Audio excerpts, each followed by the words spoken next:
All right. I'm waiting for you to step. Sorry. Forgive me. I just don't want to spill my beer.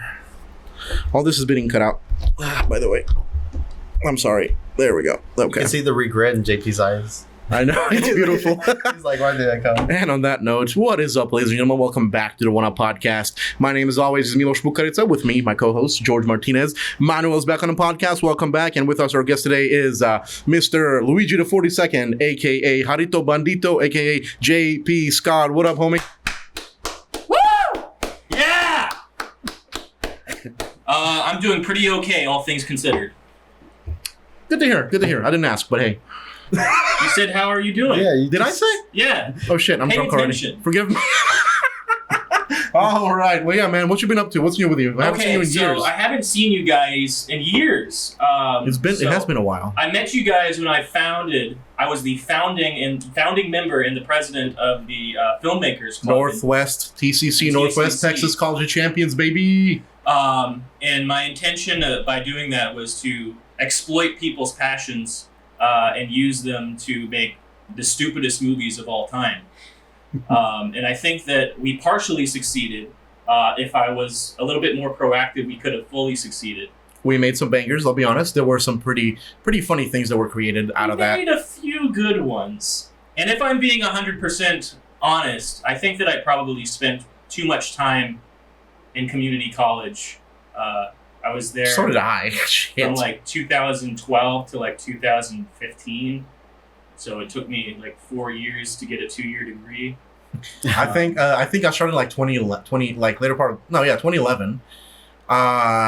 Did stuff in like 2015 at TCC off and on.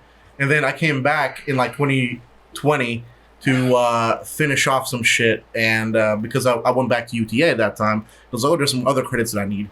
So I was literally like, I spent it, if it's a competition, I'm more of a useless piece of shit than you because I spent more time at TCC. Well, I feel kind of blessed that I had this experience with my sister. My sister got a bachelor's degree in international business. Mm-hmm. And this was during the Great Recession when Obama was still around. Mm-hmm. So she couldn't find a job. So I learned from her mistakes, and after getting my Associates of Arts degree, Mm-hmm. I went to Weatherford College, where I got an Associates of Applied Science degree in radiologic technology. Fuck. Why do you keep messing with it? And it keeps falling. It's not nicely made. It's not made for this type of setup, unfortunately.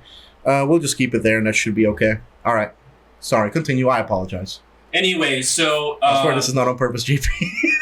So after that, I've basically been traveling the northeastern part of the United States, going from hospital to hospital. Whenever they need a guy to take x-rays, I swoop in and I save the day. That's what I do. I help people. Nice. I work in finance. I hurt people financially. I think it's important to have a noble profession. I've had a lot of professions that might not have been the most noble in the past. So maybe I'm trying to make up for my past sins. Life is all about balance, right? Mm-hmm. Yeah, there we go. Hell yeah, man. Well, I'm glad to hear you're doing well, man. You know, I haven't seen you in a bit. You said you've been around. I mean, traveling, man, that must be, I don't know, to me, that sounds fantastic. I wish I had a job that let me do that. Mm-hmm. That's awesome. So you said you also spent a bit of time in Southeast Asia, right? I was in Taiwan for 2 months Mm-hmm. with my sister, because my sister lives there now. Oh, And nice. she teaches English, elementary school. They're really smart over there, so they're basically already fluent. And then I was in Bangkok. What's How was that? And how was that? Bangkok's pretty crazy. Hell yeah. There's a lot of marijuana. There's a lot of laughing gas being advertised. I didn't do Really? anything. I'm a good boy. Sure. But yeah. Nice, man. Yeah, sounds like you had a good time. Was that, so how long you said you were in 2 months in, Thailand, right? Mm-hmm. And then how long did you spend in Bangkok? Like 2 weeks. Okay, gotcha. So it was like a vacation thing. Yeah. Nice. Not bad. So not work related, just whatever. Not work related. Okay. But, because I am working this travel X-ray tech job, Mhm. it gives me the opportunity to take a couple months off, spend some time with my family, spend some time with my sister. That's beautiful, man. That's awesome. Gives me a sense of freedom that doesn't normally exist in a normal job. So there's pluses and minuses. So that's one of the pluses. One of the minuses would be that because I'm like starting over, I've been starting over for 5 years. Like I spend 3 months in one place, move over, start over, spend 3 months in another place. Mm-hmm. So all of my relationships have withered. Yeah, I get that, man. Yeah, moving around sucks. I've done it quite a few times when I was a little kid, you know, from the war and shit back home, but nothing recent. Yeah, every time you got to reset. Just what war? I'm from Croatia, so you know, we some had that sort of Croatian war. Yeah, the Balkans bullshit of the '90s, you know. Oh, yes. Yeah, fun stuff. But hey, glad it happened because then you know I wouldn't have met you, and you, and you. You're a good guy. You're a good guy. So, like, one thing I'm curious about is why the Northeast? Like, what drew you to kind of pick most of your career up there? Well, yeah. Is it better paying up there, or it's the big cities, and they do pay more. Okay, okay, yeah, that makes sense. Yeah, of course. I mean, you wanna do that shit. So, I guess back on kind of our kind of territory of speaking about shit because we kind of like talking to people about their film stuff. What got you into originally kind of wanting to make movies and stuff like that? What was like the original thing that kind of set you on that path that you wanted to go on? So I was, as a small child, I was a huge fan of Mystery Science Theater 3000. Yes. And also the movie Ed Wood. I got into that stuff at a very young age, watching B movies, watching exploitation movies. And I just saw it as another way to, you know, exercise my imagination, play pretend, play with my toys. You know, I would film, like, whether it be, like, stop motion animations or just me, like, actually filming myself playing toys. I did that. I have a lot of, like, home movies from when I was, like, 10. And when YouTube started, I jumped on that immediately. I had a YouTube channel in 2006. And just been uploading bullshit there ever since, and I have 100 subscribers. Let's go. Hey man, I am one of those low subscribers, and I'm so glad I am. No, I'm serious, bro. Like your shit's fucking hilarious. Mm-hmm. Like I was like, whatever. Let me see some of your shit. I'm like, yeah, I remember the Taco Bell, the Dorito Loco Taco Adventures, that being funny. And I just watched part 1 with Manuel, and he's over here fucking cracking up the whole time. I'm like, yeah, I remember this shit. Yeah, that was all this improv stuff. Yeah, man. I always thought that I wanted to be a filmmaker, but now I kind of realize what I really and truly wanted was just to play with my toys, mess around, and force people to say dumb things. I mean, what's filmmaking other than that? I mean, you need like some level of professionalism, I would assume.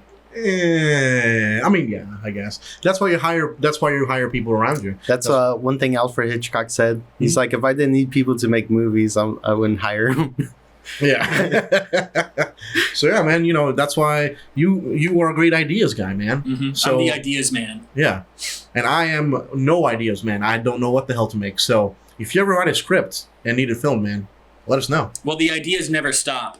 Even though I've ceased making films, and the last film that I made was in 2016, the ideas keep coming, and you know they're half baked because I never really intend to make them. Yeah, but they're still there, rattling around. Definitely understand that. So from there, you said you started off with YouTube and stuff like that. I know you were doing, like you said, started off with more like the kind of toys, stuff like that. When did you start filming people? Was it also around the same time too, or? So I started with just myself. I was the only actor in my movies, and I was playing every single role, every single part. And then I would film like me interacting with puppets and toys and shit. And I didn't really start involving other people. I can't give you an exact date. Well, no, but it was the usual suspects. So It was Cooper, it was Tim, and then I tried to involve everybody in the Filmmakers Club. Yeah, I remember, man. Yeah, fucking. So yeah, Tim's doing like great shit now, right? Is it the one that lost a shit ton of weight and was an actor, or am I thinking of somebody else? I mean, he's doing some things. You know, he's doing some actor things. He's trying to get into professional wrestling now. Actually. Oh yeah. I saw that. Mm-hmm. Yeah. Did you ever try to do that? Yeah. I remember. I didn't make it. Yeah. So the thing is, I walked in there and the guy was like, "You're going to be coming in every single day, and you're going to go to." Hold on, I'm going to take these off. It's kind of You can. That's fine. messing with me. Feel free to. You don't have to. He was use like, "You're going to drive 3 hours. You're going to drive 3 hours. You're going to set up the ring, and you're not even going to wrestle, and they're not even going to pay you. And then when you do finally wrestle, they're going to pay you $3, and you're going to get dropped on your head, and you're going to have a spinal contusion. You're going to die." And I'm like, I don't think I want to do this. He's like, paying your dues, yeah. Look at this. This is our commemorative poster for one of the shows that we do in honor of Jimmy Silver. He's a wrestler. He never actually got to wrestle. He just did he completed the drills. He completed the training, but he never actually got to wrestle because he was run over by an 18-wheeler. But we still have this wrestling match in his honor where we set up the wrestling ring and wrestle on top of his rotting corpse, and we force his family to watch. Yeah, I mean, that sounds like a great gimmick for a match. Mm-hmm. Honestly. But yeah, man. That's awesome. I remember, kind of to think back what you were saying earlier, I remember at Filmmakers Club, one of the best things that I enjoyed is you would actually bring up these weird movies and we'd watch them, like, because I do remember you showing us Ed Wood, and I also remember you showing us Clay World. Mm-hmm. Man, that stuff still sticks with me, those movies. Just everything about him, Ed Wood especially, like how that was made and everything, man, that was nice. Robert Benfer is one of my earliest influences, especially on my humor. Mm-hmm. He's the reason why I am the man I am today. God, he must have been extra weird. But yeah, he fell off. Yeah. He's not making anything anymore. He could have been somebody. He could have been a great stop motion animator. But which Ed Wood movie did you guys watch? Was it an actual Ed Wood movie, or was it the Tim Burton Ed Wood? I think it was probably the Tim Burton one. It was the Tim Okay. Burton one, yeah. But yeah, I was after I saw the Tim Burton movie, I started watching his actual movies, and this is when I was like probably 10 or maybe 9. I loved those movies because you could tell how they were made while you were watching them. There was a similar one, but this one is like I don't know if you watched it like a couple years back on Netflix. It's called Dolomite, yeah. That My was Name's one of Dolomite, the early blaxploitation movies. But that was a great story. Like, just watching that, it made me feel like a little bit more inspired to do something. Yeah, they just don't make things like that anymore. Those exploitation movies is kind of a lost art form.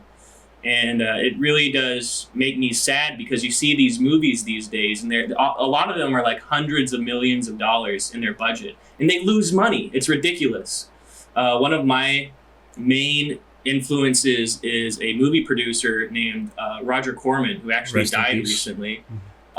Both of my dogs were named after him. Yeah, I remember. Corman, and then I had Roger. And they're weirdly, a couple weeks after Roger Corman died, my dog Roger died. So I think it might have, it's just coincidental. The universe has its ways, man. It was getting to be that time. Yeah. Anyways, he would produce these exploitation movies, and they had no budget. The plots were paper thin, but he knew what people wanted to see. So his movies had explosions, gratuitous nudity. Sometimes there was a little bit of gore, not often.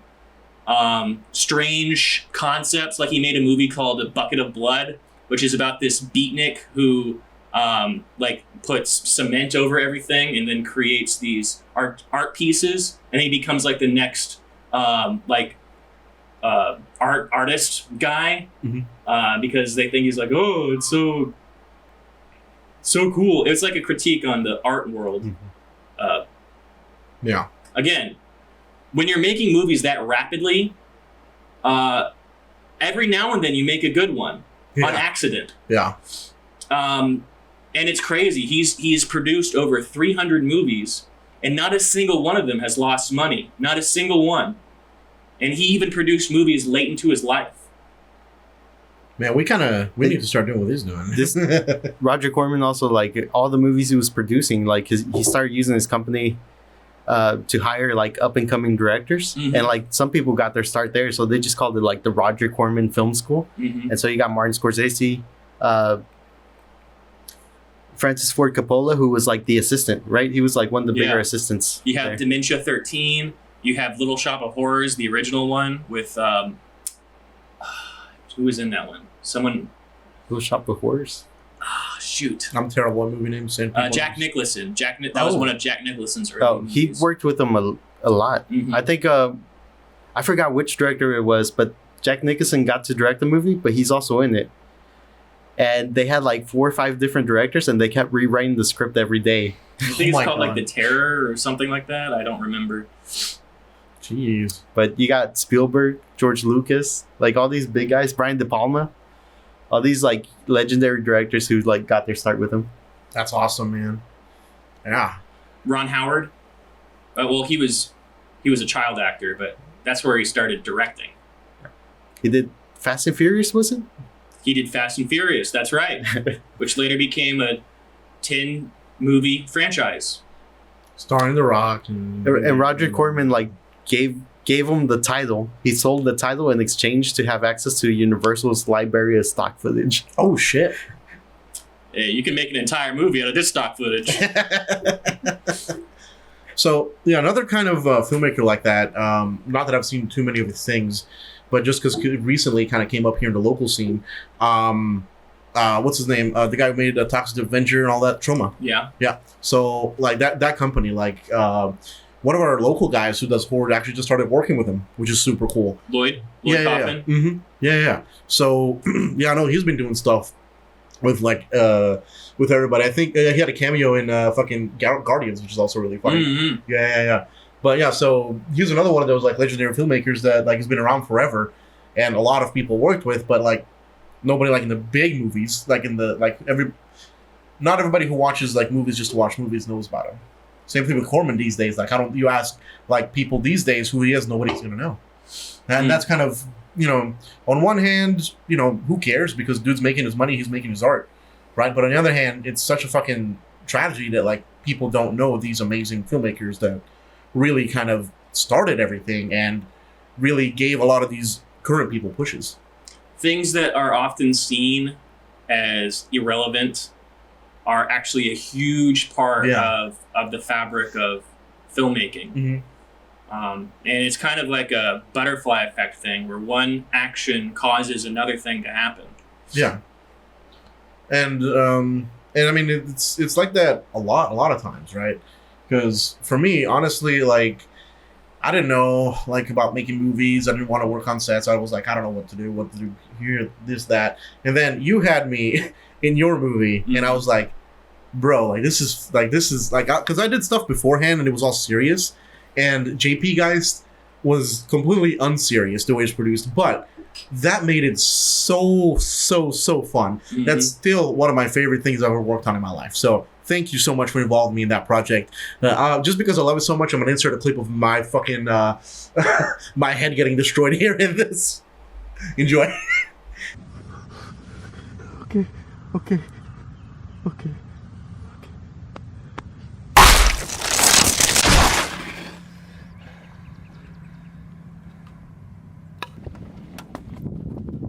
Wow, what a great scene. Put that after the clip.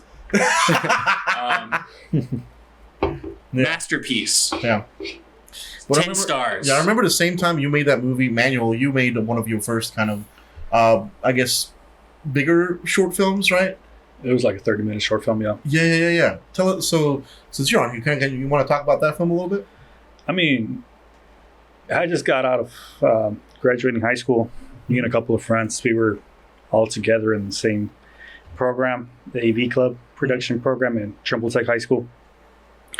And then we're like, man, now that we're out of here, what should we do? Like, we have all this experience, all this knowledge. Should we try to make a film just because, we love it so much? We decided to go out and write a script and the first film we made was like 15-minute short film where it's just like two people sitting in a restaurant having a conversation. Mm-hmm. And it circles back around to the main guy, getting killed, like kind of like a mafia scene. Mm-hmm. And then we're like, oh, okay, we shot that film. So that was kind of boring. It wasn't challenging at all. It was just like one set scene. Yeah. And then we're like, we can do a lot better than this.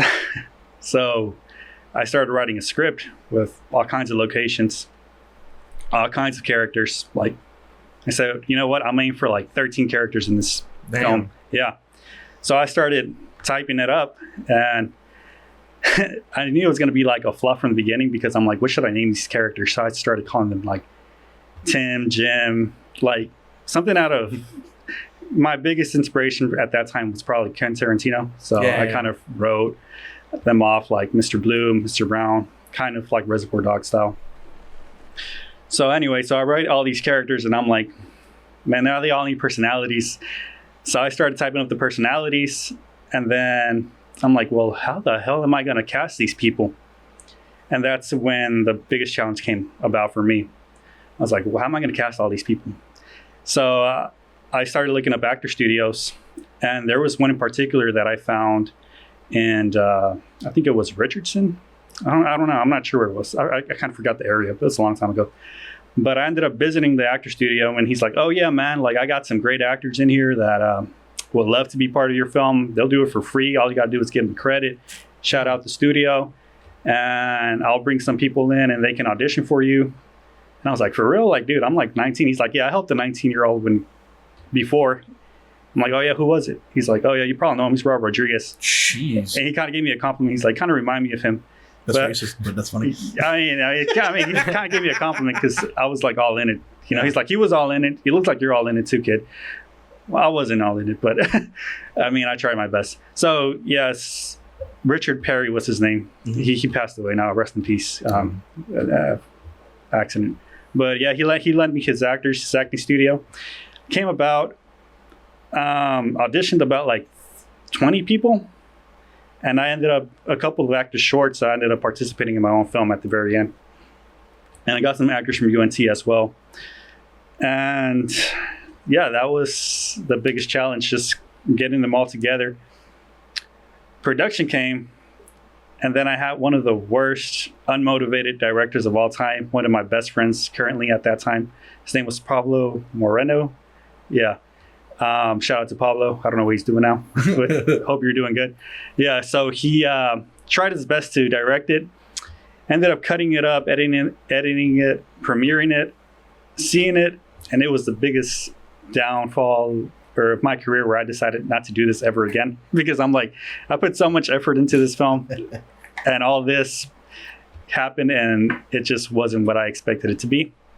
So I'm like, what's going to bring me back up? I don't know, but yeah, that was my experience filming that film. Was that so that was the one where like the zombies? No, that wasn't it. No, that wasn't it? Oh, my bad. No. I thought that was the one. The time that I saw JP Geist, that's the one I premiered. It was about like some guys in a warehouse trying to figure out who was the undercover cop. Oh, kind of like it was like I remember that. Dogs, kind of. Yeah, I remember that. Sometimes I was thinking that was the zombie one. Oh no, that came after. But yeah, when I saw JP Geist, I premiered it with him. I think it was your film premiered at the same time. And I was like, man, I should have made something like him. Like his wasn't so serious and it was all fun and great. Yeah, the crowd loved it. Yeah, it was great. It was. I don't know. No, it was great. Like compared to mine, I was like laughing at it, man. Yeah. It definitely elicited some sort of reaction. Yeah, because I was like, that's what something people enjoyed, and mine was just kind of like they were just sitting there, kind of like watching what's going to happen and what's happening. But with yours, it was just a whole. It was entertainment from start to beginning because you were in the opening scene, right? That opening scene that we just saw. Yeah, that was the opening scene. So, I mean, I knew this movie was going to be special right from the start when I saw yours. Starts, guys. Yeah. And, oh, man. I remember, what was it? That fucking, that theme song gets stuck in my head all the time. Yeah, all Ryan the time. Ryan so did good. that. If I were to make it again, I don't know how I would do it. I would have to get somebody on Fiverr or something. But luckily, I was able to exploit people that were very passionate about creating art. And since I already had the Filmmakers Club, I could call on some of those people and help me make it. Yeah, man. So, like, the thing that makes that song, the music is fine. but your vocals, man, like you are a true singer, bro. Yeah. Who are you? I don't know how it goes, but I just remember that starting off with that. It's so yeah. The lyrics are intentionally awful. Everything about the movie is intentionally awful. But it's so good. I've kind of discovered that if you show something visceral enough, it doesn't really matter how you show it. Like you can show like the worst representation of something incredibly visceral, and it still gets like the same sort of effect. The little hands. Well, when the world explodes, it's literally just a GIF of an explosion, and then it just fades out, and then you just like rest on just an empty space for way too long, and then the ending credits play. Yeah. That's amazing. And you have to have the world explode in your movie. Put that in your movie. Every single time the world has to explode. And I know you were writing a sequel. How the fuck do you write a sequel after a world explodes? Oh, I mean, you know, it's a little bit of a plot hole, but whatever. Yeah, that's fine. Yeah. that fight with I forgot his name. That guy's in that movie, like when his hands get ripped off. That's peak comedy. And I remember the other guy who helped you film that does photography. What's his name? The guy who drove to California. Ruben Aguilar. Yeah. He does photography for punk bands mostly. Yeah. Oh man, yeah, that was I remember he shot part of it. I helped shoot a little bit of it. That was. Yeah, most of the movie was done in one take, except for Ruben's parts. We did a couple takes for his parts. It is just next to a tree. Yeah, I remember that. Oh my god! And the wall of Jerry's. Yeah, and that was it. That was a moment in my life where I was collecting Jerry Maguire VHS tapes because of. I'm actually wearing their shirt right now. This is a video collective called Everything Is Terrible. And their mission statement at one point was to get every single VHS copy of Jerry Maguire and then create a large pyramid in the desert. It'd be like a shrine for the movie Jerry Maguire. I've never seen it, but I had like 600 copies. Yeah. You know what the biggest bullshit is? I was looking at that recently because I remembered that some reason was thinking about it. And I went to their fucking website. They have the list of the top donors. You're not on there. Those fucking dicks. Well, I think that there's people that work in factories, or some people have like connections, and so they have like over like 2,000 copies that they donate. No. You donated like 600 or something, right? Yeah. We wanted 666, but it was 600 something else. Yeah, 500-600. But that's above, like, because it lists the list, and like there's people in there, the hundreds, like in the tens and 90s and stuff. So you're not on the list on there. That's really surprising. Website. Obviously, I haven't checked recently, but at one point I was on that list. Okay, maybe I'm just not looking at the right website. But that's I don't know. Yeah. You need help opening that? No, I mean I probably shouldn't. I don't know if you want to mix those two. Well, yeah, I just drank this whole. Yeah. This is empty. Yeah, that's beautiful. Yeah, I helped you a little bit, but you did most of that. Good job. But man. Some for the road. I'm kidding. Don't drink and drive. Don't drink and drive. But yeah, I love everything that Everything Is Terrible stands for. Like that. Their posts a little bit less for their clips now than they used to. But yeah, I used to just I'd follow them on Facebook and just watch all the weird shit they would find on VHSs. It is so peak. At one point, it was my go-to to discover like very obscure movies. Yeah. No budget. Weird movies. Yeah. And it's awesome, man. It's really good. But that stuff, like you said, like it's. I think there's finally we have that too now in digital. But now if you go on Tubi or go to Amazon Video, you see some really bad, like really cheaply made movies. Yeah, that's nice, but it's too much of a commitment. The reason why I liked Everything Is Terrible is because they like shortened everything to like 5 minutes. Yeah. So it just like showed you the highlights of the movie, and then you can decide if it's like, I want to see that. I want more. Yeah. Tubi had some trash. It's kind of known for that now. They have like a million Amityville movies, because that's like just a name of a place. You can just make as many of those as you want. So there's like several hundred of those made by different people. Has nothing to do with the first Amityville horror movie, but it's like a mockbuster. That's what it's called. Yeah. Does that company still make them? The one that makes everything? Asylum? Yeah. No, No? I don't think so. Sad. I think it's mostly to be or not to be. I would rather not. Yeah. Asylum, there was another one, but they were the ones that put them out on like Redbox, right? Mm-hmm. But Redbox recently like filed for bankruptcy. Like the main company that owns Redbox, it's like the guy who wrote Chicken Soup for the Soul or whatever. His company owns the Redbox and a bunch of other companies, and they went out of business. And like Redbox is finally shutting down. What? I'm just dropping it again? JP because my mic keeps on fucking falling. We need to figure out this fucking I think you're intentionally knocking it over. I wish I was, man. I wish I was. That would be fucking hilarious. I mean, not really. I mean, you're like intentionally ruining the podcast. It's not very funny. Hey, I'm on the podcast. It's already ruined. So. But yeah. But I mean, the thing with Tubi that's nice also, I mean, yes, sure, you get a lot of trash. But one thing it allows is a lot of local filmmakers to put stuff on there. So a lot of people that we've had on the podcast that are filmmakers have their movies on there. I'll be totally honest. I haven't really explored Tubi as much as I probably should, considering my interests. I've just been really busy with work and stuff mostly. And Bro, I definitely understand that. Like, once I get off work, I don't want to do shit besides just like maybe go to a Yu-Gi-Oh tournament, which I'm going to Nats, boys. Hopefully I get it. But yeah. The risk of me accidentally watching something that's mediocre is something I cannot abide by. So you want either trash or good stuff? Yes. Yeah. I mean, I agree with that because like a lot of times you watch movies like if it's just kind of like mid, you get no entertainment out of it. If it's bad, excuse me, alcohol burps. I apologize. If it's bad, you can actually enjoy it. Yeah, and unfortunately, most movies are mediocre, like Jupiter Ascending level. Just. Yeah. Not very entertaining. Speaking of, I don't know if you're going to be in town, but Tommy's coming again.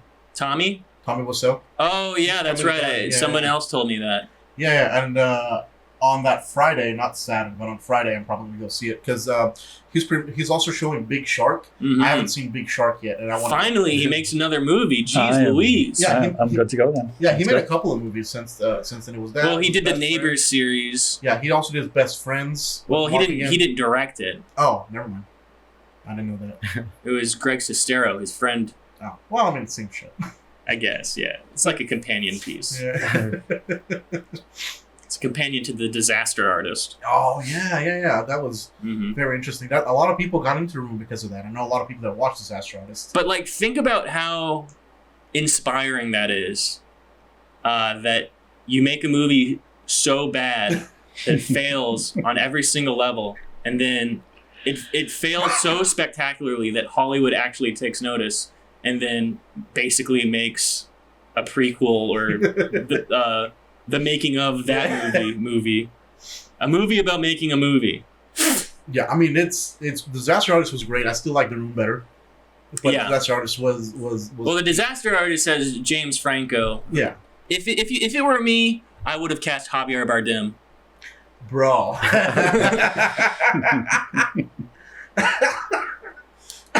I think that was James Franco was the guy who pushed to make the movie. Isn't he the director? Yeah, he directed it too. And it's his brother. Yeah. That's the other guy. Are you down to actually go watch Big Shark? Yeah. I have to do Friday because Saturday I have a what day is it? JP wrestling show. I know. Hey, what? Oh. What day is it? It's like the 16th, I think. August 16th. Yeah, let's go. Yeah. Hell yeah. So we're gonna go see Tommy again. Which funniest thing? Have you seen him live? No. Bro, it's so funny because you start asking him something. If he's not comfortable, it's like, next question. I can't do his accent. It's bad. But think better. It's a bit so funny that it's lasted since 2003. Yeah. That's insane. It's still playing in the theaters. And he's still making money off of it. It's crazy. Yeah. I think what made me want to go watch the movie was like a YouTube video. It was like Vox did like a short documentary on it. And it's probably like less than like 10 minutes. But it was so funny, and the way they describe it is like, it's like if you explained what a movie is to an alien and he like makes a movie.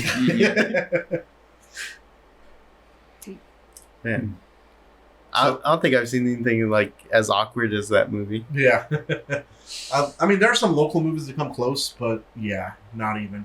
One other movie, like what I kind of like about it is that it kind of became a Rocky Horror-esque thing, where people will literally, quote the movie, throw spoons, which is my favorite thing.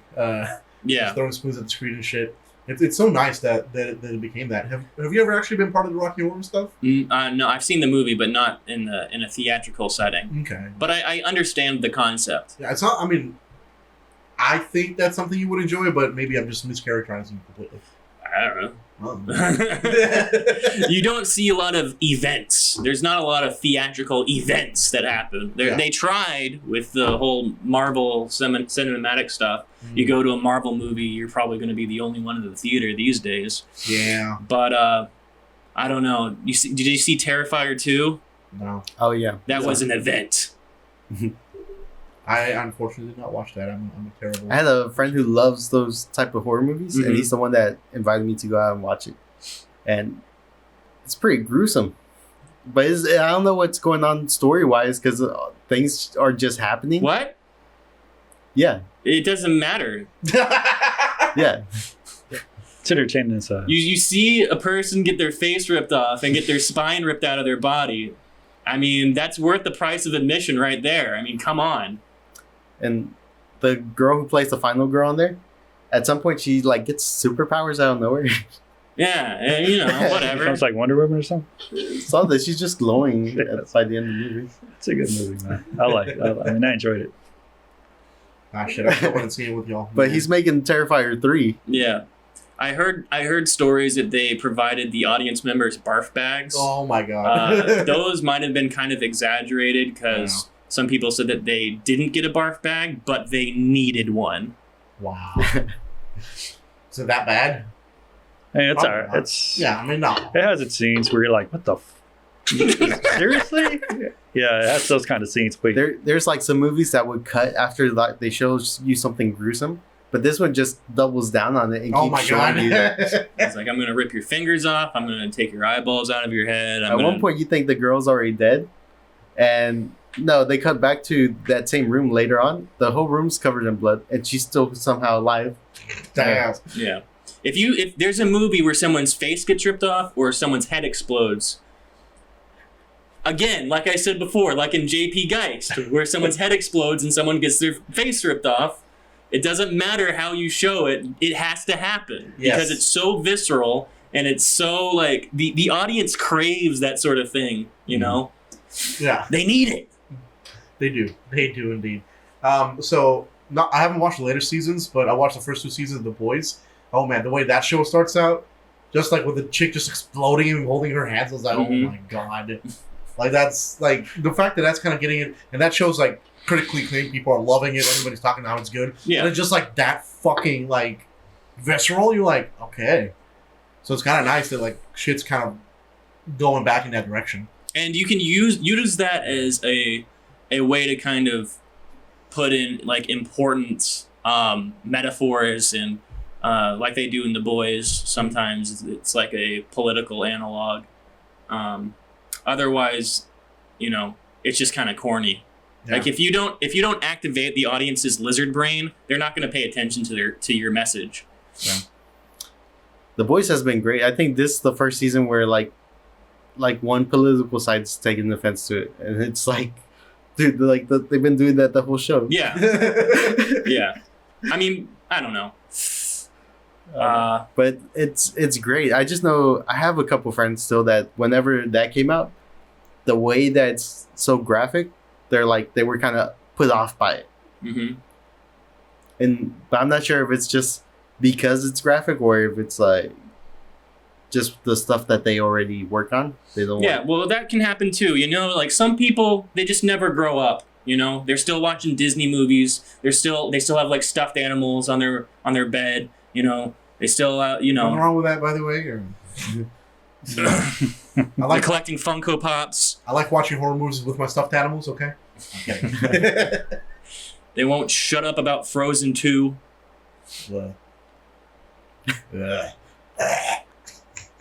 But one thing that you're talking about lizard brains and stuff like that, you know, people just not thinking. Something funny came out recently. To me, it was hilarious. They were talking about the actor for Homelander. Like people like, oh my god, you're a nice guy. No fucking shit, bro. It's a character they play on TV, and like so it reminds me of the whole thing with wrestling. Sorry to bring that back. Like back in the day, you know, Cody Rhodes. Yeah, but like how everybody was like, you know, like you see a character on TV, you're like, well, this person must be like that in real life. You know, they're just nice guys. Another funny thing was one of my friends posted on Facebook. She's like the biggest Marvel fan, and so she watched a movie where what's his name? The guy who plays Captain America was the villain, and she's like, I can't see him as a villain. I'm like, bro, it's just an actor. Yeah.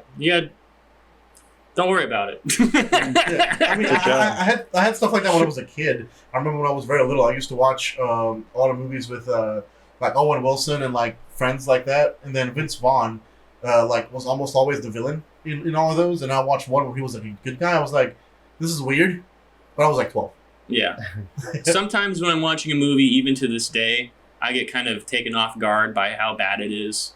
But then what inevitably always happens is that my brain kind of like slips into the movie. Yeah. And I stop kind of noticing all the little details that maybe they got wrong. And, you know, you kind of become hypnotized by movies in a way. Kind of enter that suspension of disbelief. Mm-hmm. Yeah. One movie I always bring up like that is Terminator 2. I fucking love that movie. It wasn't until like I actually started like doing film school shit that I realized like how many continuity errors that movie fucking has. I was like, oh my god, how did I never notice any of this? But yeah, you're in the moment. You love the movie. Like, it's great. Even if it's a shit movie, like, but there's good action, you just turn your brain off and watch for the action. Like the Ninja Turtles movie, the live action when it came out, I was like, when I was watching it at the beginning, I was like, this is garbage. But then I was like, I had a couple of beers while watching it, and I was like, you know what? This is fantastic. The action is... And I like the pretentious stuff, too, you know? I like the art house movies as well. I don't want to, you know, be that guy that's just likes the exploitation and the violence and nudity and stuff. I don't want to be that character on your podcast, but... hey, man, everybody... Like you said before, you need balance. Yeah, exactly. Like, I mean, there's no problem with... I mean, there's got to be... If they're making their movies, there's a market for it. There's no problem liking that stuff. It's fine. It's like, you know, it's stuff that... God damn it, this microphone. Thank you. It's like, you know, everybody has kind of weird and darker thoughts, and sometimes watching a movie can make you feel better or more comfortable with that. Obviously, you know, seeing a movie where somebody's ripping somebody's face off doesn't make you want to go rip somebody's face off, right? Mm-hmm. I mean, at least not me. I don't know. But so I mean, movies are there just to kind of show us the darker side of humanity and kind of, you know, I guess fix those urges in some people. Mm-hmm. Okay. That's good. Yeah. So what kind of urges do you have? I have an urge to play Yu-Gi-Oh. Oh. That doesn't get fixed in movies or what? No. Well, there was the Yu-Gi-Oh movie. Yeah. Where They had a couple movies. Seto Kaiba had a jet that looked like the Blue Eyes White Dragon. There was also in the show in the season with his name Siegfried was the bad guy, I think. It was like a Kaiba amusement park. Yeah, it was also in that. But no, I mean, you know, like you know, you walk up to your coworker, you're like, hey, what happened? I was gonna see if that. Yeah, if the girl replied. We had the other guest. No, the other guest like ghosted us. Oh, good. Okay, cool. No, It's a woman. whatever. Yeah. So funny thing, we had a guest. Not going to mention who it was. Basically, we were supposed to record 2 episodes today, and our guest JP was supposed to be the second. First guest never showed. JP showed up early, so we're like, hey, you know what? Whatever. I hope she just forgot. Do you think she forgot? I don't think she forgot because she was replying to messages like maybe 30 minutes before. Well, we're all adults here. I mean, we can handle rejection. So they should not have ghosted us because I take that personally. It's kind of funny. Oh, never mind. I'm not going to talk about this on the podcast. Don't worry about it. I've been ghosted before many times, and it really hurts. Don't do that, ladies. Stop doing that. Or man, you know, we don't judge. We do judge. Ghosting sucks. Was a switch. I had this Hinge date, and this chick was like, "Oh, meet me by the pier at this time." And she texted me the morning of. And he's like, "Are you gonna be there?" I'm like, "Yes, I am confirming. I will be there at 4." And then I was there at 4, and she's like, "Oh, I'm kind of tired." And I'm like, "I'm here. At least I'm literally here where you told me to be." Well, I mean, at least she was like an asshole enough to kind of tell you I'm here instead of a complete asshole and just not tell you anything. Yeah, I would have been there for a while Yeah. if she didn't respond. I had one that was weird. She wanted to meet up, and she's the one that initiated it. So I was like, we scheduled it and everything. But then I was like, it was like a town over. So I was like, so where do you want to meet here? Because I'm not familiar with the area. I'm like, just tell me a location, tell me an address. And she just tells me the name of the city. And I was like, that's still not a location. It's like, where? I need more info, please. And then she like stopped replying from there. I was like, what the fuck? The request for more info. Never do it. It was like she wanted to go on an Easter egg hunt, just find her somewhere in the city. Huge turnoff when you request for more info. Yeah. And mine was a trans girl, so it hurt extra hard. Like, come on. So I mean, does that count as a girl ghosting you or a guy ghosting you or both? I'm not familiar with. Well, it's a girl. So it counts as a girl ghosting you. Okay. That's just my opinion. People might have a different opinion. I mean, we are in Texas, but still, I'm throwing you a bone here. Come on. I thought we were on the same page about this. Yeah, ghosting sucks. No matter who it is, ghosting sucks. Yeah, so speaking of like places that you've been and stuff like that, what's your kind of favorite place you've stayed at, kind of semi-long term? In America, I really like Baltimore. I know that Baltimore gets a bad rap for being like really, really dangerous because of like The Wire, and but it's also really nice. It's gorgeous. It's by the harbor. It has some cool places, some cool museums, some cool bars. Nice. When I was working there the first time, I was working an overnight shift. And so I would kind of sneak around and go to the after hours bars. And those are pretty cool. I actually got choked out there.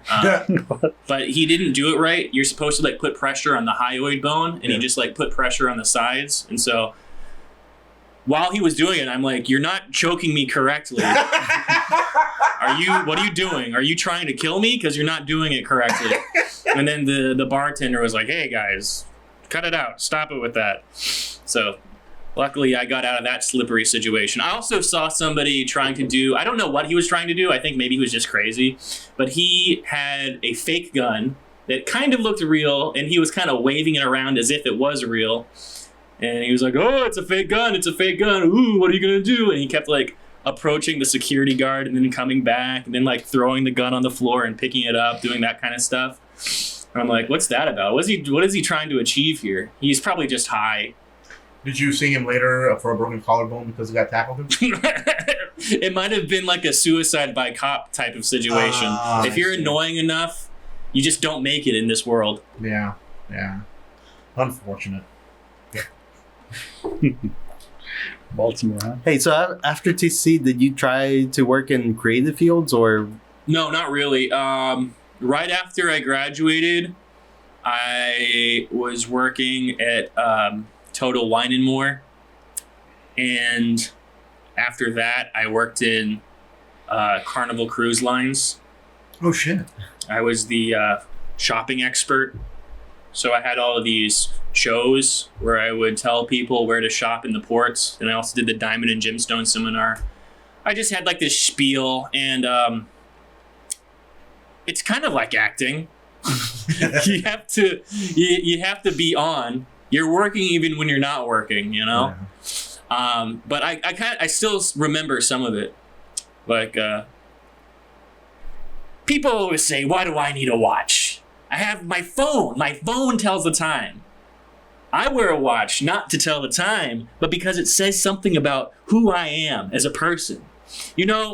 My good friend Paul Newman, Cool Hand Luke himself, once said, "I can't take my sports car into the boardroom meeting. I can't take my $1 billion house onto the golf course. But my watch, it goes with me everywhere I go. And it says something about who I am as a human being." This is an Invicta, all right? I walked into the Invicta store, and I'm like, I need a big-ass green watch, like at Ben 10. And so that's what this watch says about me. You're a Ben 10 fan, hell yeah. But yeah, I mean, what's kind of nice about watches these days, especially like even like the knockoff shit looks really, really nice. I was at a bachelor party in Florida a while back with one of my friends and his brother. His brother had this watch that looked really fucking nice. Mm-hmm. And so like he takes it off, puts it out, puts it on the whatever boat. He goes downstairs, whatever. We go like we cover it, put it in a backpack. He's like, "Where's my watch?" Oh, we put it away. Because like we thought we didn't want to get damaged, whatever. He's like, bro, that thing's like a fucking $13 watch from Walmart. He's like, I wear that when I go on vacation, so if it gets lost, it doesn't fucking matter. Because we know the dude actually has nice watches. Mm-hmm. Like we know that that's mostly what he's about. But he's like, no. He's like, that's what you do. He's like, on important shit, you wear good watches. On vacations, you wear the shitty shit that you can just lose. It's like cheap sunglasses, cheap watches. He's like, if you lose it, who gives a fuck? Yeah, and people do notice. Yeah. People do notice if you're wearing a nice watch. If you're on a date with a attractive girl, the 3 things that she looks for is your shoes, your hair, and your watch. All right? Well, fuck. If you're slacking on any one of those 3 things, you're done. You're going to be alone forever. So I need a really good watch, really nice shoes, because I ain't got no fucking hair. Or you could like put on a weave or something. Weaves have to be sewn into existing hair, sir. Huh? Weaves have to be sewn into existing hair. That's how weaves work. I did not know that. I'm a white boy. Oh shit. What do you call it? It's a toupee. What you use a toupee. Toupee is for guys, yeah. Or a wig. Yeah. Toupee is mask. I don't know why the fuck they got a fucking French word for that shit. I like the French, but not really. And Merkin? A merc. That's a little bit lower down south, but Oh, okay. You know what it of is. course I do. Do you have a merkin? No, Okay. You're au natural. I would never. I was thinking about getting laser hair removal surgery Really? done. Permanent laser hair removal How from is it like actually, the neck down. So is it actually permanent or like? Well, I think that you have to go back every couple months to get it redone, but It's so eventually, fucking permanent. eventually it becomes permanent after you like, be like, hey guys, stop growing. After they you stop growing. after you irradiate your skin enough, yeah. Yeah. You need a bunch of lasers blasting you. Ah shit. But yeah, some body modifications. I mean, I'm kind of a blank slate, but I've been thinking about getting some body modifications. I've been talking about getting tattoos forever, but I never did. I'm like, when I lose weight, but I've been fat my whole life, so Yeah, what did you get a tattoo of? I don't know. Some metal band shit because I like metal. I don't know. You should get the Last Airbender. That'd be fucking hilarious. That'd be pretty funny. I might. If I could grow hair to cover it up, yeah, sure. That's a commitment. You know, you got to commit to that. Yeah. Then I just have to like pose every time somebody asks me. My mommy was always like, "If you get a tattoo, I'm disowning you. You'd never get a tattoo. That's stupid. That's so stupid. Don't get a tattoo." And so I never got one. Do you have regrets on that? No egrets. Okay. No rugrats. No rugrats. Nice. Ah, shit. All right. But I did just get my foreskin pierced, like earlier today. But not like the actual like underneath, whatever they call it, but the actual. Not a PA. My foreskin. Interesting. I don't think I've known too many men to have that. That's. I don't know anybody that has that. Okay. And the guy was like really weirded out that I wanted that. Okay. Well, we also know that he's uncut. Nice. This is important information for the podcast. And now you know. And knowing is half the battle. If you made it this far into the video, leave a fucking weird comment down below. All right. We're already in. Now we're in. So. Oh shit! Already? Mm-hmm. See, that's what happens when you have fun guests, man. Like this shit just flies. JP, thank you, man. Thank goodness I came in, I swooped in, and I saved the day. If I wasn't here, there wouldn't have been a podcast. That's true. And I'm definitely not sitting on like 2 or 3 more I have to edit. Not at all. Not one bit. What? Nothing? He's sitting on the other podcasts. Nothing? I'm definitely not. He hasn't edited? Yeah, there's 2. the Bari one. I'm almost done with that one with Connor and Bari. That was fun. Those guys are amazing. And then we have the other guy we did last time. Dude was awesome. Erickson. Yeah, Erickson. Oh, yeah, Erickson. We learned a lot from that. That was actually a really good one. If you want to learn stuff about how the industry works and documentaries, that's a really good podcast to go back to. This one is one of my favorites because it's just fun. We can shoot the shit, which I personally enjoy. You know, it's good to be professional. I'm probably. Granted, Like- I mean, your boss doesn't have to know. Yeah, I'm probably more professional. Like I have an important career. All right, I help people for a living. You know, I don't want this to affect that. You know, so don't get it twisted. But you know, you can't be professional all the time. No, So it's too much. That's what I'm worried about, man. Sometimes I'm worried about the shit I put out. I'm like, dude, I want to be a superintendent. I think Like, for what the if most people part, we find- never put out anything that's No. super Yeah. inappropriate. But I mean, for future reference, you know, if you ever make a film, I got to watch what I do. I mean, What do you mean? you can always put an alias on your name. That's Yeah, true. I mean, you never made anything. What was your porn name? No, I'm kidding. No, it never happened. Yeah. Yeah, But no, I don't- that OnlyFans doesn't exist. Don't look it up. Never happened. shouts out to my man Sketch, man after my own heart. Keep at it. Hell yeah, let's go. I have no idea who that is, but fuck yeah. He's a It's the live guy who streamer. goes, brother. Nice. Yeah, that guy. He goes, brother. He okay. has like some key phrases or something. Okay, cool. I'm not into the social media shit. I'm He may or may not have an OnlyFans. The jury's still out. that you may or may not subscribe to already. Yes.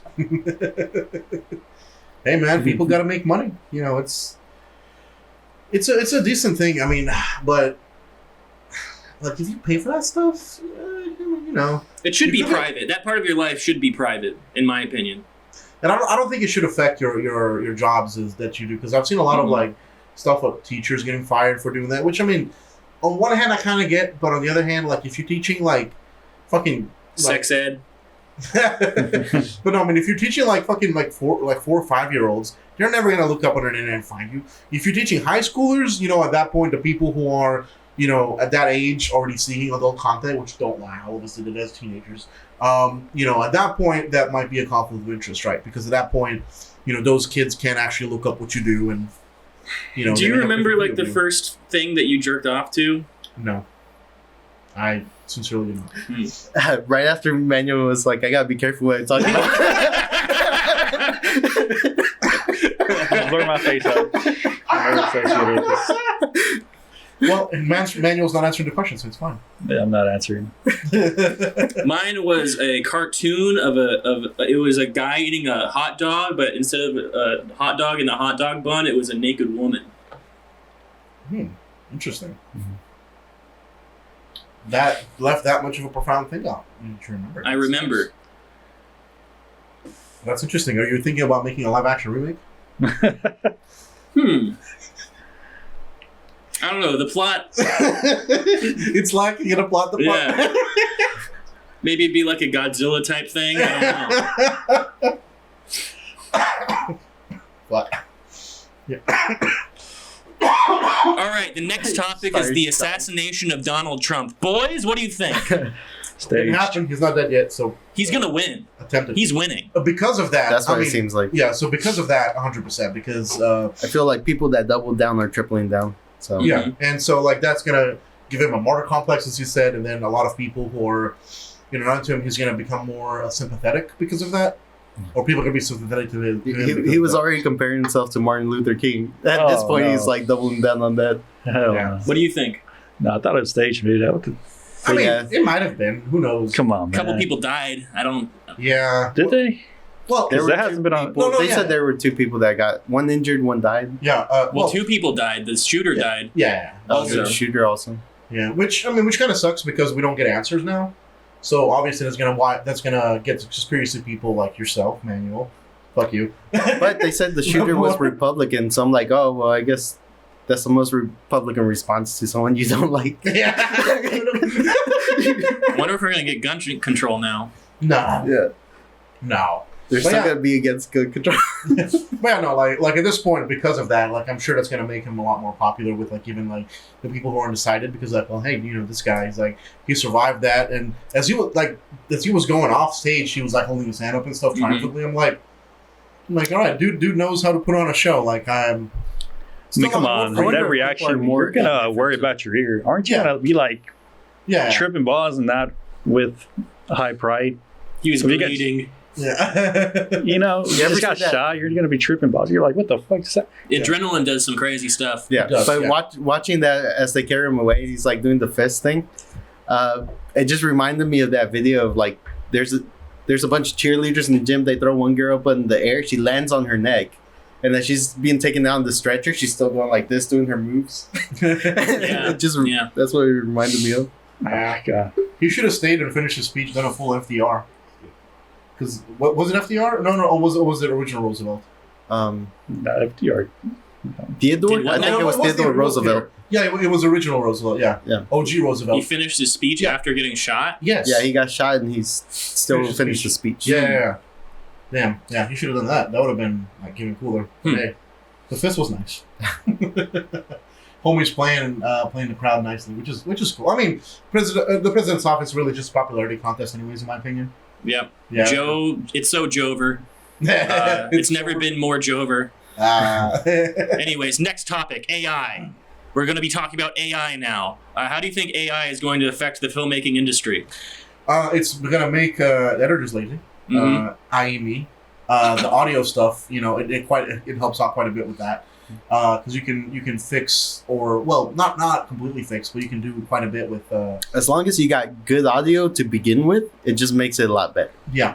So one of my speeds friends, it up really. Yeah, one of my friends, Hunter, who works with me, he has to do training videos every once in a while for work, and so he showed me this one video recently. I'm like, the audio sounds a little AI, and he has like, So I'm like, it sounds kind of weird. What's the original sound like? The original was like the worst thing you've ever fucking heard. Yeah. So I was like, okay, never mind. like what you have there sounds golden. Like you can still hear like some artifacting, you can hear like a little bit of echo, but like so AI, especially for audio, is doing really well. And there's also AI assisted animation, and that kind of started with Joel Haver, but I think that it's going to get more and more competent as it goes on. And I've actually considered, I haven't made a movie since 2016, but I'm considering using AI to assist in the animation process and, make a banger. Of course, yeah. I remember, I know Corridor Digital worked on stuff like that for their like rock paper scissors videos, whatever it's like. Yeah, it was a little controversial. People, it elicits a very strong reaction in people, and I think it's because there's something inherently satanic about it. Because in order to conjure these images into reality, you must first commune with something that does not have a soul. Do angels have souls?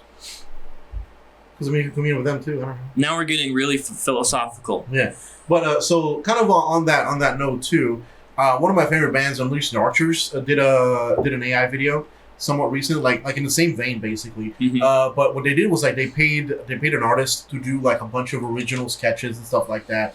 Then they trained a model on like his original art, which was, and it wasn't like one piece. Like they did a whole bunch of shit on it. Yeah, and then they did a music video. Same type of concept, basically. Same type of thing that they did with what the Corridor did, and still they got backlash. Even though like a lot of the original thing was, well, you're stealing Warp's derivative, because the stuff from Corridor was taken from a lot from Vampire Hunter D, which I fucking love that movie. That movie is beautiful. But these guys, because they did an original work, they thought they'd get around controversy, but people were still pissed. They're like, well, yeah, but you're still not paying artists to do their full job. And I get that, but I just, I don't think that you have to suffer to create art. You shouldn't force yourself to, do the crunch.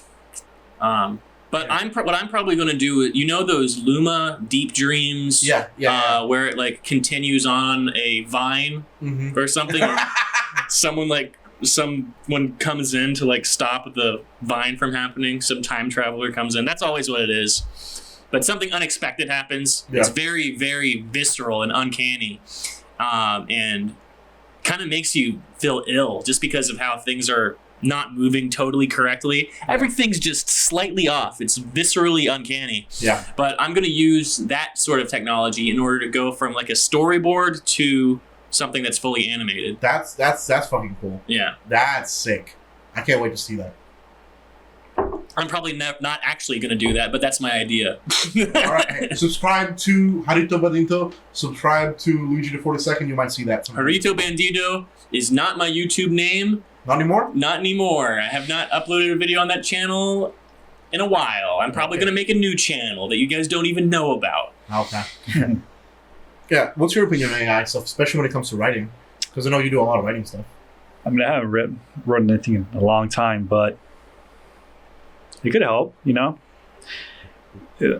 Like, I would prefer it to be all original for me, but, you know, you get writer's block, and then you have the use of AI. You're like, okay, I need an idea.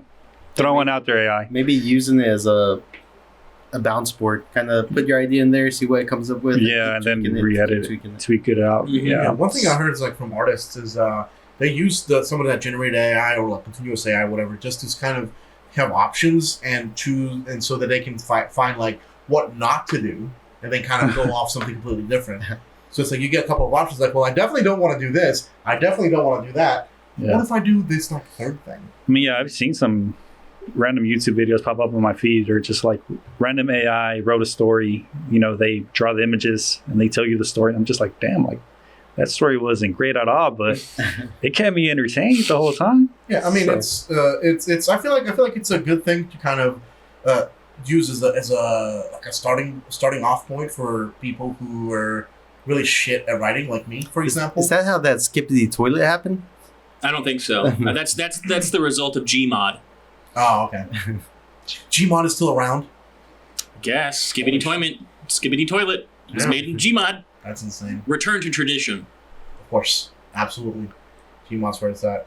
Because I think, yeah, a lot of shit was made in there. I remember, well, now something that stuck in my head is completely. Wait. Gmod is what game again? Is that TF2? Half-Life. Oh, I thought it was TF2. Never mind. Half-Life 2, maybe Counter-Strike. Okay. It's Source Engine. Yeah. The one thing I remember that's kind of got stuck in my head is somebody did this is a long time ago, did a cover of Justin Bieber's Baby, but like it was with Team Fortress 2 characters. It was fucking hilarious. Like very, very awful, but really funny. And speaking of old shit, I'm sorry I'm fucking going down this rabbit hole. I was watching a Yu-Gi-Oh! YouTube video with this guy playing Mementos. There's a card that's like a remake of some old like horse-looking thing, and so the guy started saying, "This is my horse is amazing," and then I was like, "I know that from somewhere," and then fucking Beeple, "This is my horse is amazing." I forgot how the rest of the song goes, but it's so funny. It's like from like 14, 15 years ago. Like super, super old shit just comes back. And you're like, that's amazing. My hand is a dolphin. Yes. Yeah. Oh, Rockstubs. Yeah. Fuck yeah, bro. I love Rockstubs. He's still making shit on like other platforms. He's like a voice actor. Yeah. He does the voice for Yo Mama. That shit's dead. But yeah. I miss old YouTube. I'm an old man. How long have we been on? I'm worried about the battery. We could probably like do 10 more minutes. Guys. 10, 15 minutes. My pussy be yankin', my hog be crankin'. Subscribe to this podcast. Or die. My stocks be tankin'. Yes. My ass be stankin'. As somebody who works in finance, and I have to say that's correct. Yeah, my stocks do be tanking. My portfolio is shit. That's why they don't pay me for advice. You should just start following Nancy Pelosi's website where they track all her trades. Yeah.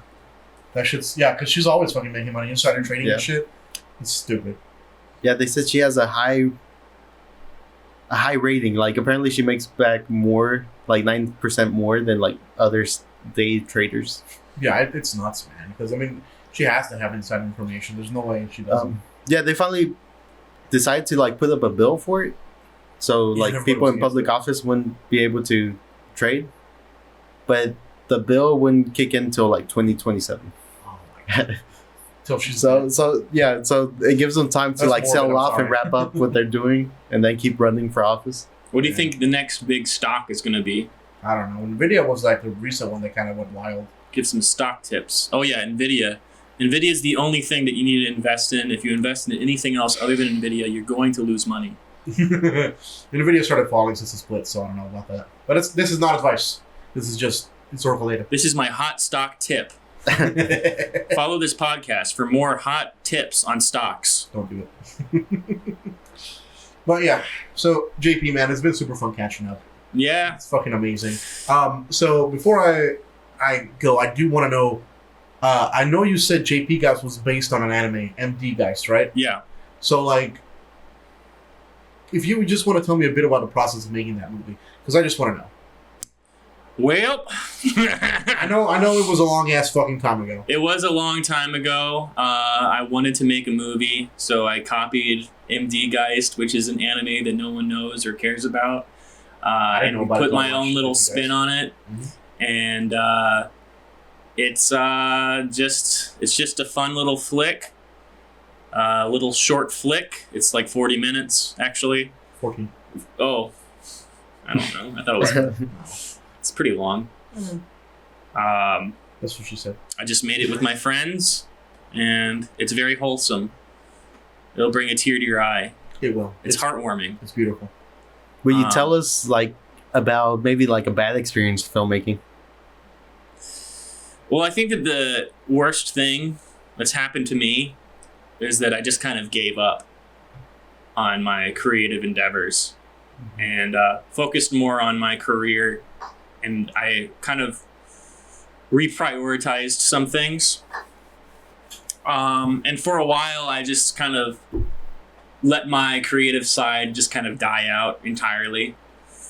And I think that, trying to be an artist in this day and age where so many artists are just don't have their heart in it, or they're making things that end up being money laundering schemes. Yeah. I just it's things have changed. And also AI has caused things to change too. Yeah. And I just kind of realized that I never actually wanted to be a filmmaker. I just wanted to goof off and play with my toys and try to keep alive that childlike spirit. Yeah. And so I think the worst experience that I had was just giving up and, getting off the horse.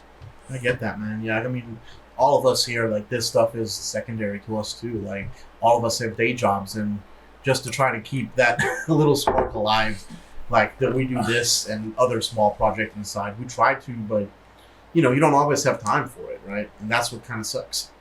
Growing up sucks, kids. But You hey, know what seems to be like the best job for like actual self-expression, staying creative, would probably be just being content creator. But that's if you can build up an audience. Yeah, like I said, I've been on YouTube since 2006, and I have 100 subscribers, so Yeah. I've never really cared about the audience. I just made what I wanted to make. Yeah. Well, yeah, absolutely. I mean, yeah, you're gonna find an audience, right? That's the thing. Like, there's gonna be somebody who's into the weird niche shit you're making.